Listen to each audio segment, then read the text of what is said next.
Hey everybody, my name is Nathan from Wild Grain Woodcrafts, and today I'm going to show you how to make a one-piece canoe paddle. I'm going to be making it out of black cherry today. Black cherry is my favorite wood to use for making canoe paddles because it is strong, it's fairly light, and it's also beautiful. As an added bonus, it's fairly nice to carve as well, so that's great. This is not the only way to make a canoe paddle. This is just the way I do it. So, if you're interested, let's go. This is the beautiful piece of cherry that I'm going to use today. So the first thing I'm going to do is decide what type of paddle I'm going to make. So in this case, I'm going to use a template that I have to make a otter tail. There's a center line down the middle. And you can also see I've labeled one side C and one side D. Same on this side. And that is because when I trace this, I don't trace the whole thing because no matter how hard I try, they're never symmetrical. So I trace one side, in this case D, and I flip it over and I trace this side, D. That's how I get it perfectly symmetrical. Same goes with the grip. I have different templates for different grips. This is the one I'm going to use today in two pieces. I'll show you how to do that. Now it's really nice to try and get some really nice grain pattern out of your wood if you can. Now in this case, in this piece of cherry, I don't know how well you can see it, but it's a flats on piece, so you can see it's got this V shape happening in the grain. So it's really nice if you can center that down the middle of the paddle. Now in this case, it just so happens that it's just about in the right place that when I put this on there, it's centered down the blade, which is fantastic. So I'm going to go with this end of the board.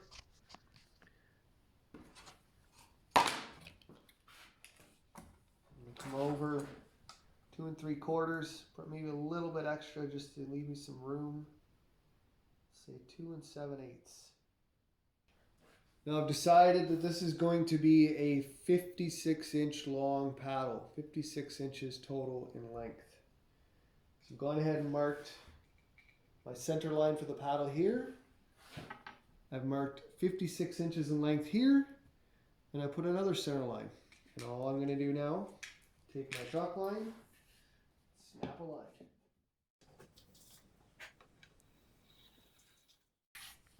Nice and tight.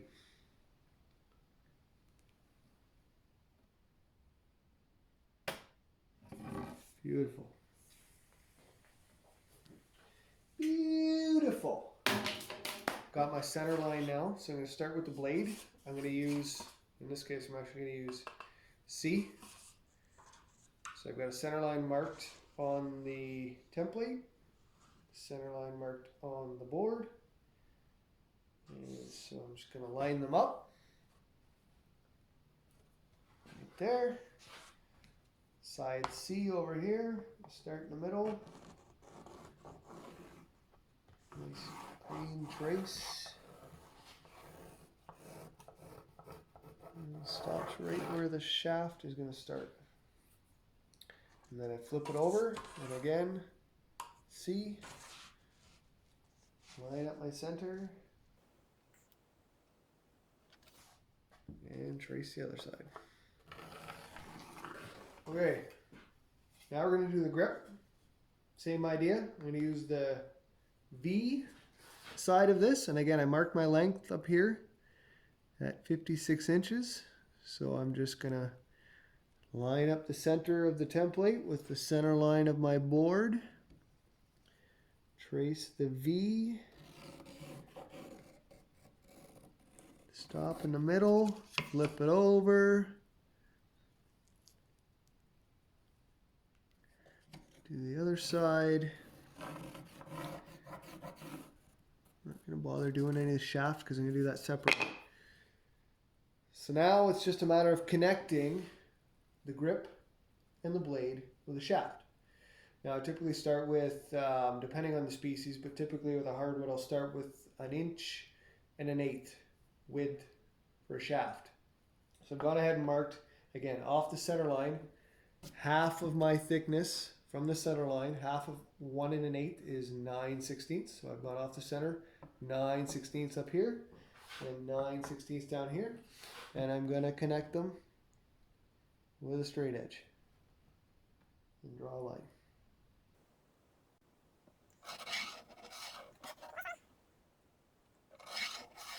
There. And holy moly, just like that, we've got a beautiful hand-drawn otter tail.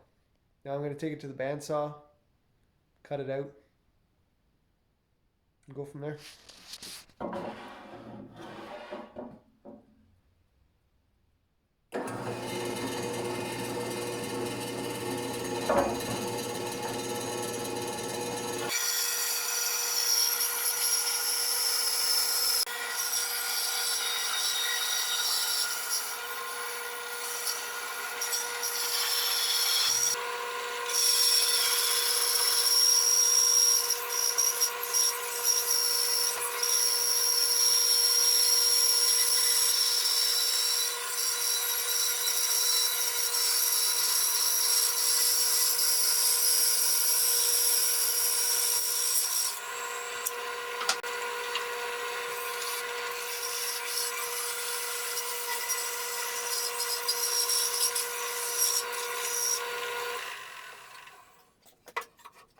Now I left, as you can see, I left the end kind of square.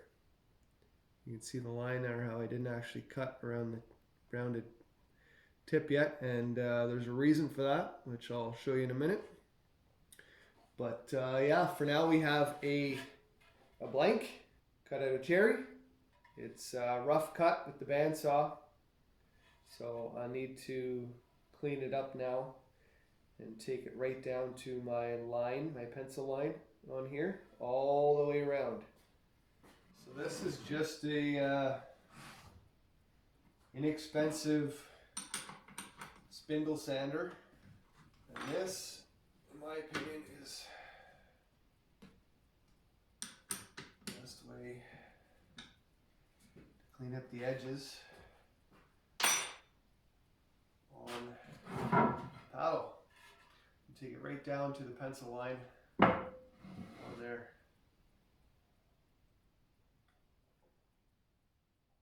G'day.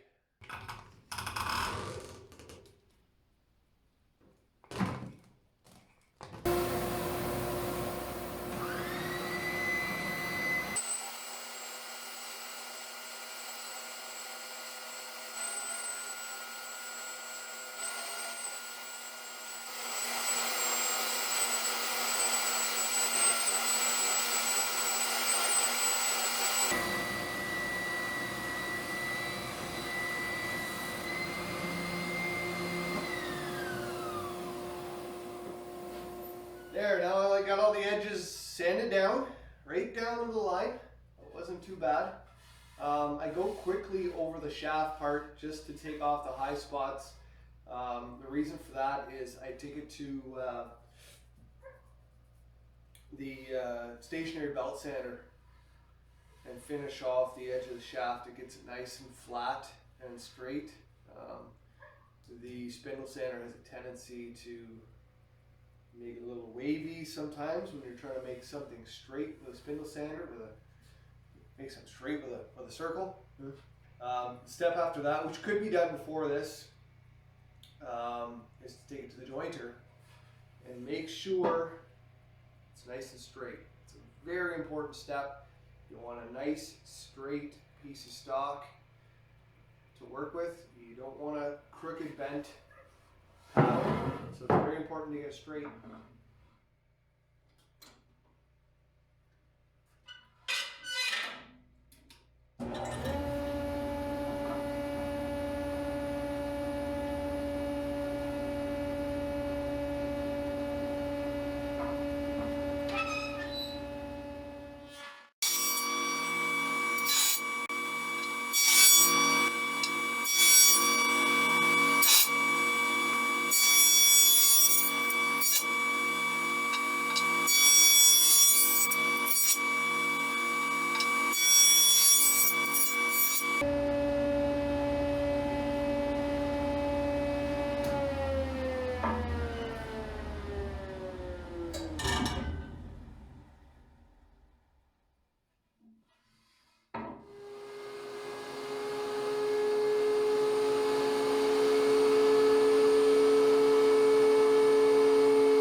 Brr. Okay, so I straightened it out on the joiner. Got one face perfectly straight. Then I ran it through the planer to get the other side parallel. It's very important before you put something through a planer that you have a straight face or edge to work with. I took it down to about 1.1 inches in thickness, and then I went over to the stationary belt sander and straightened out the edge of the shaft so they're nice and flat and straight now. Before I ran it through the planer, I also made sure and transferred my center line at each end.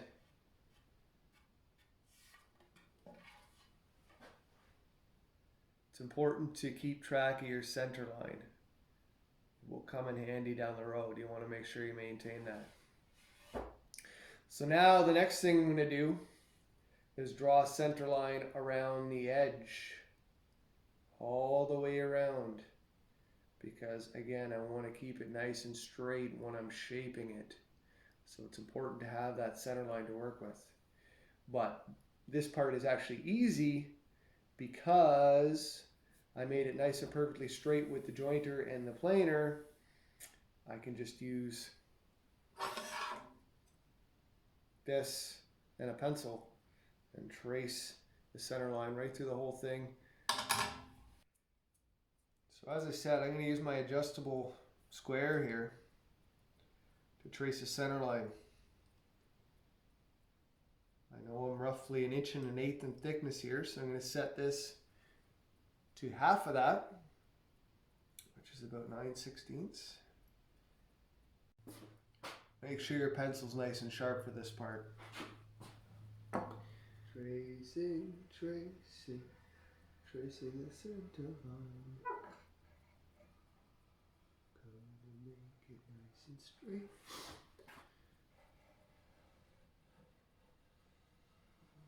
Because what I'm going to do now is I'm going to taper the blade from the throat all the way down to the tip. It's going to be full thickness here, about 1.1 inches. I'm going to take it down to about 1/4 inch down at this end. Now the way I do that is with my jointer again. Again, there's different ways of doing everything. This is the way I do it. Again, you can do it with a hand plane. This is the way I used to do it. This is much quicker. Now what I do is use little shims. These are about 1/8 inch thick, just little pieces of wood. I have different thickness ones for different blade lengths. I know the infeed table of my jointer is a little over 31 inches long. So I made a mark from the tip to 31 inches down here, and that's where I'm going to tape my shims onto the shaft. Place one on this side. Get myself a piece of tape. Now,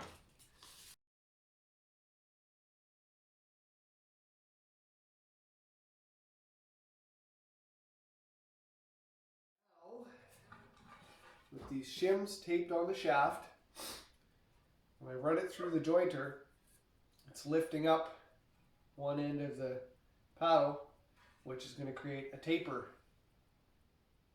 It's going to taper it from here all the way down to the tip. And then I flip it over and do the other side and taper that, which is going to bring my thickness down to about 1/4 inch, as I said.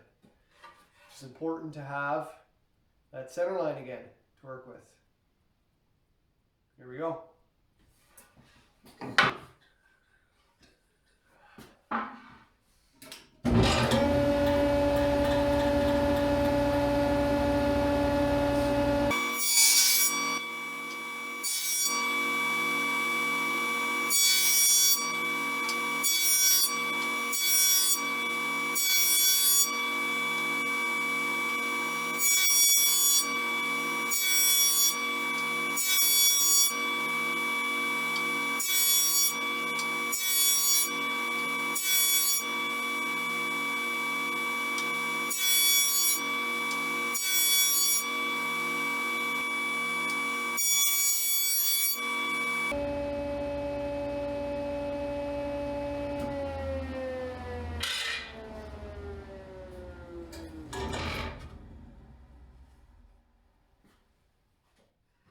So I got my blade tapered. You can feel it's starting to get lighter now. We removed a lot of meat off that blade. Remember I left my my tip square here. And the reason for that was the jointing process to taper the blade.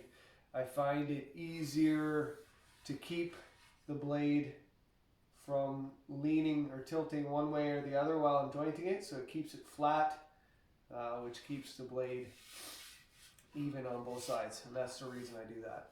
So now that I've done the tapering, I transferred my center mark again, and I'm going to use my template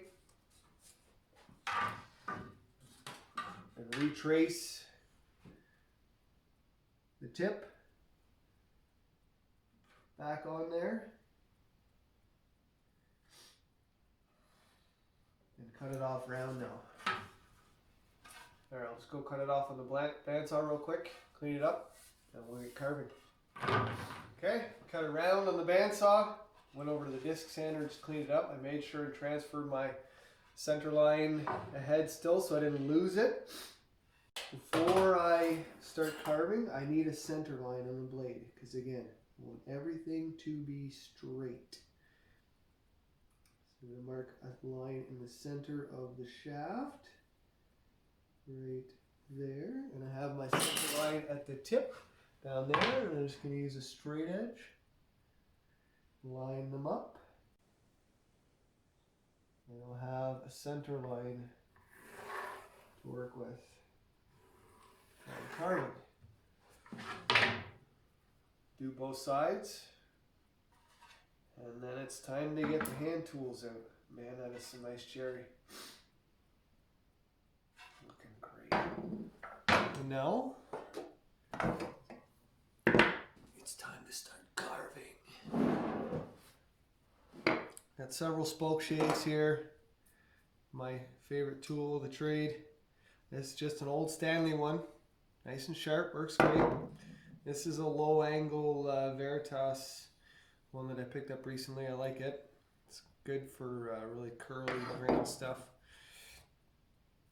And this one's got the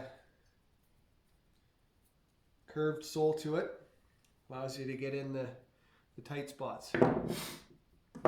So we're just going to start removing material and bring it down to within about 1/8 of an inch of my center line down the edge.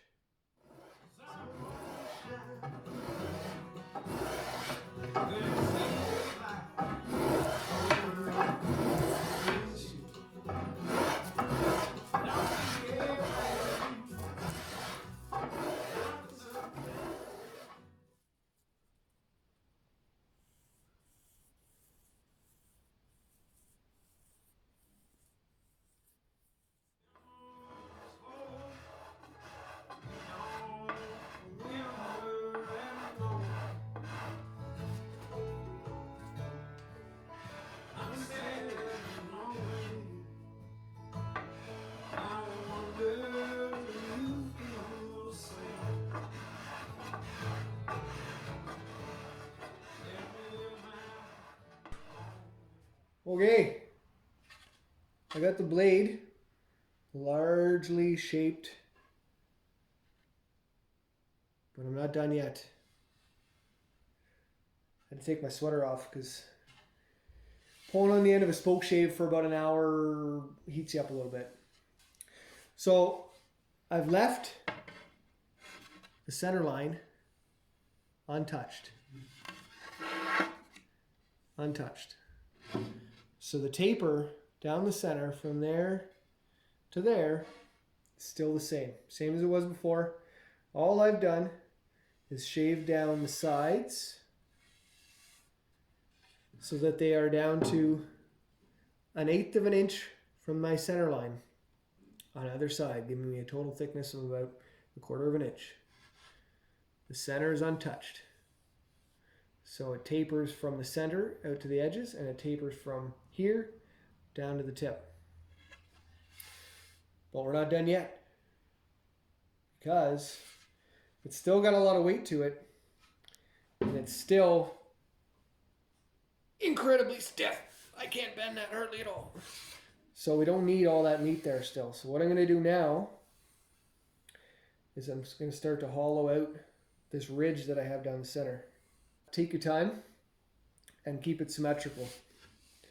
So what I typically do is I'll start on one side, and starting up here, I'll start to shave it down in the middle and hollow it out a little bit. Little by little, I'll flip it over. I'll do the same thing on the other side, and then looking at it across the edge, make sure that the taper is even on both sides. And once I'm happy with that, and it's a little less stiff and I got more flex to it, then I'll redraw my center line down the middle, and I'll recreate the taper from the center to the edge as it is now. And the whole blade will get thinner and thinner and thinner and lighter and lighter and lighter and more flexible. You want some flex in your blade. It's going to save your shoulders and your elbows when you're paddling. If it's too stiff, all that stress is going to go right here and right here. You're going to get tired and you're going to want to quit. And your friends are going to get mad at you because you're slow. You're lagging behind. One other thing I wanted to say was the shaft. I always leave the shaft square. That's the last part I do. It's one of the easiest parts. But I always leave it square. So when I'm clamping it to my bench, it's much easier to clamp it when it's square than if it's round, because if it's round then it has the tendency to want to wobble and walk all over the place. So I do the blade first, shape that, then I do the grip. Once everything's all done, then I do the shaft.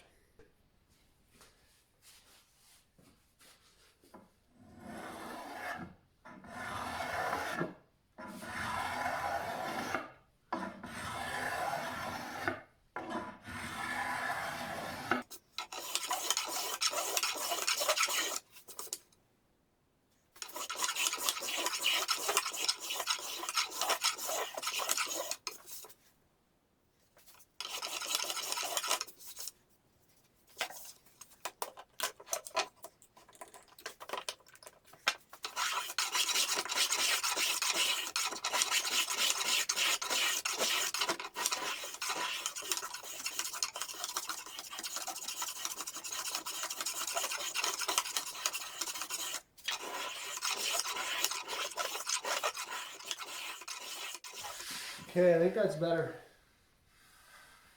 I got the center ridge tapered down on both sides and it looks even to me. And I think it's probably where I want it to be.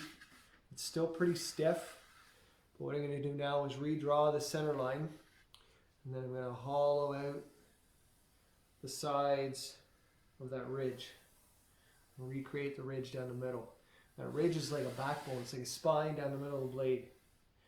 It's too stiff when it starts, so I'm trying to make it more bendy, more flexible, a little thinner. So redraw the center lines and shave some more.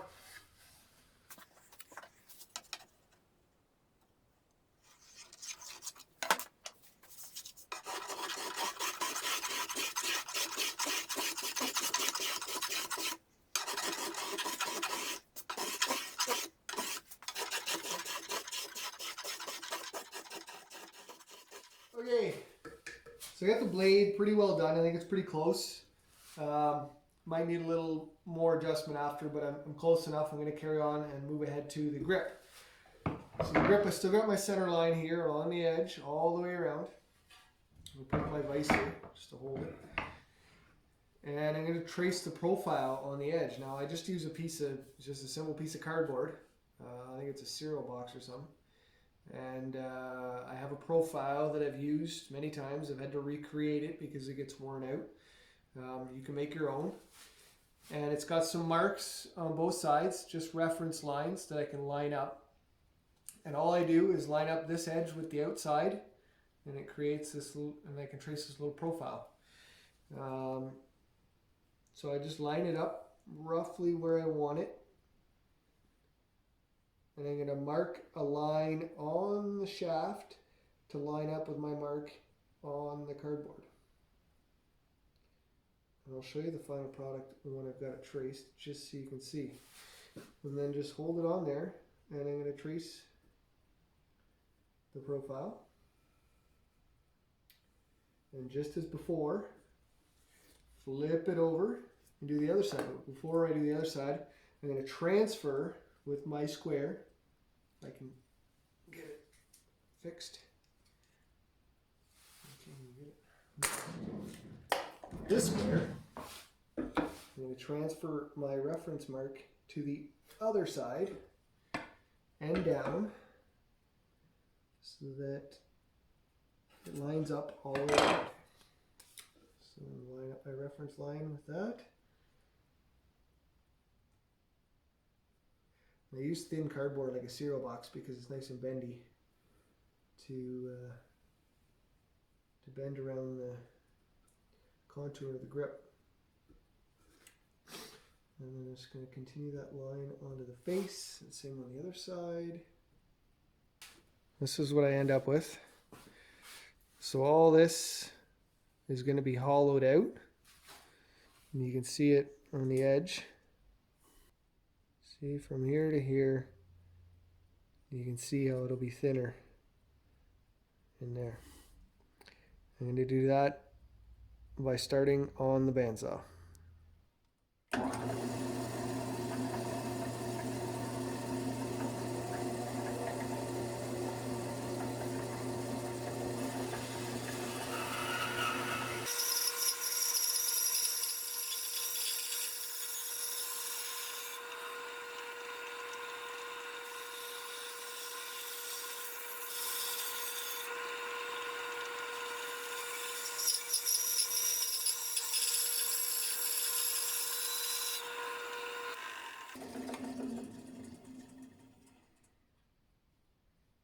Roughed out on the bandsaw.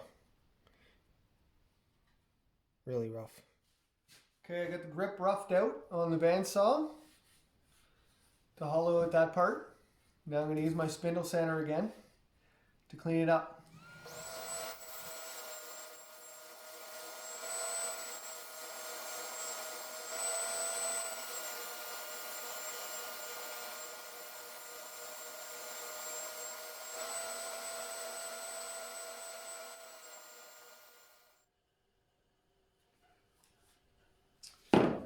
Okay, use the spindle sander now to clean up my bandsaw cuts that I made using my pencil marks as reference lines.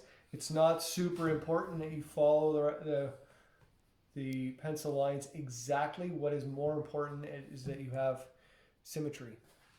All right, what I'm going to do now is go back to the spoke shaves and start shaping the rest of this handle, this grip. You want to be methodic about this. Again, symmetry is very important. So I do this step by step. The first thing I do is I'm going to start by rounding over this way and this way. And I'm going to do that until they are symmetrical curves. So I can look at it this way and you'll see the rounded over top this way. I'm going to do that first. Then I'm going to flip it and I'm going to put a radius this way on this side and on this side. And I'm going to make sure that they're symmetrical this way and this way. It's easier if you do it step by step so you don't end up with all these weird curves going on at the same time. You want to do it step by step. So I curve it this way first, and then I curve it this way after that.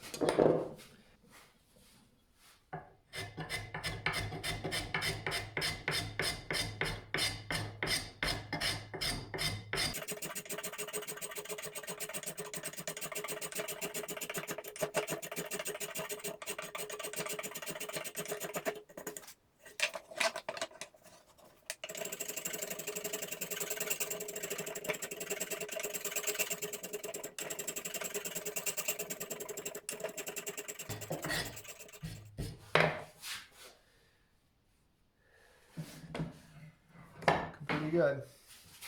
Now I'll carry on and around it this way.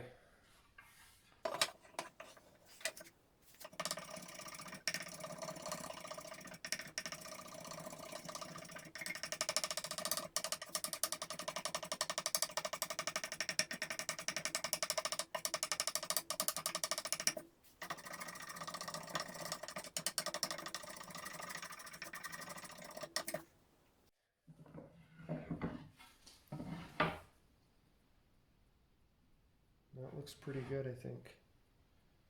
Pretty symmetrical, so you can see.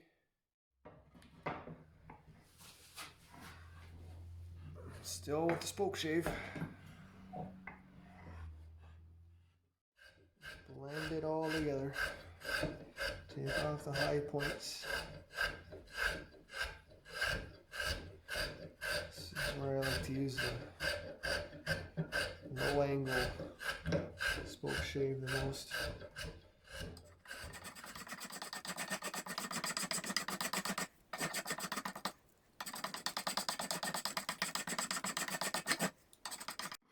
This is where that round bottom spoke shave really comes in handy. Get into these concave shapes very nicely.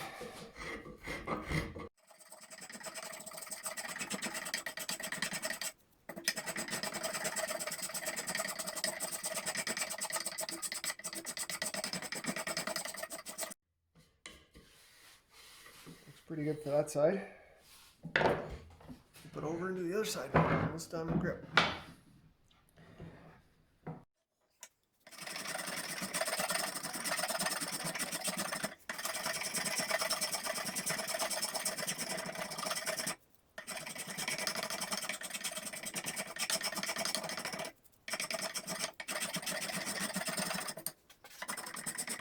Well, I think that's it.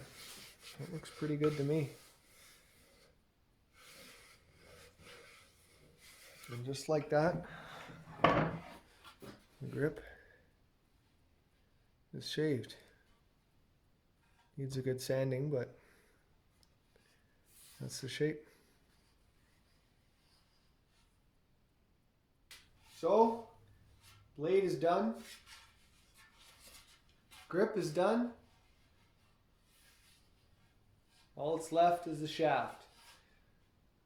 So I'm going to do this on the router just to start out. I got a 1/2 inch round over bit, which will knock the corners off of this real quick.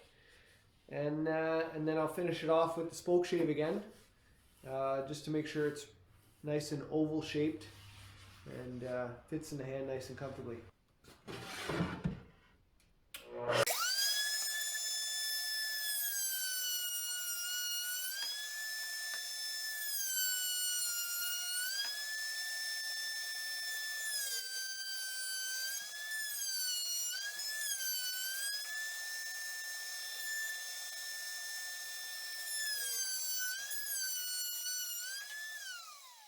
Alright, I've used the router, taking the edges off this shaft, but it's still got flat spots on it. So I'm going to use a spoke shave and just round it out some more to finish it off.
So I did some sanding, sanded the blade with my random orbital palm sander. Started 80 grit, 120 to 220. 220 is lots for me. This particular paddle is going to get a whole bunch of engraving on it, so that's where it's headed next. After palm sanding the blade, I then used a pneumatic inflatable drum sander. If you've never seen these or never used one, get yourself one. You'll be doing yourself a huge favor. They are fantastic. Nobody's paying me to say that. I just love them. They are such a huge time saver when you're sanding oddly shaped things like canoe paddles. Well, that's it anyways. That's my cherry otter tail. Ended up being pretty light. It's got some good flex to it now. I love it. Don't forget to clean up when you're done.